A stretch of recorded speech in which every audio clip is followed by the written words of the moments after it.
Everyone, good morning, welcome back to my another mini blog. তো আজকে হচ্ছে শুক্রবার। তোমরা তো জানোই যে গতকালকে আমার শ্বশুর শাশুড়ি মা ওরা চলে গেছে হচ্ছে গৌহাটি। আর যখনই মা বাবা ওরা বাইরে চলে যায় আমার মনটা ভালো থাকে না, কারণ বড়রা যখন বাড়িতে থাকে না তো খুব একটা বেশি রেসপন্সিবল ফিল হয় না। মনে হয়েছে না গার্জিয়ান তো মাথার উপর আছে, ওরা সব দেখে নেবে, একদম চিলভাবে থাকতে পারে। কিন্তু যখন থাকে না তখন তো আমার প্রচণ্ড বেশি টেনশন হয়।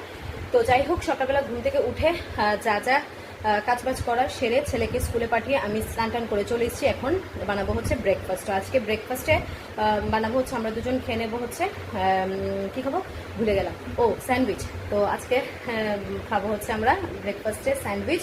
ও বলেছে যে স্যান্ডউইচের সাথে নাকি অমলেট খাবে। তো চলো তাড়াতাড়ি সব কিছু প্রিপারেশন করা যাক। সো পুরোটা ভিডিও স্কিপ না করে দেখতে থাকো। বাই। স্যান্ডউইচের জন্য যা যা লাগবে সব কিছু রেডি করে রেখেছি আমি। আর এখানে ব্রেড স্লাইসগুলো একটু ভেজে নিচ্ছি, নাহলে অ্যাসিড হয়ে যাবে।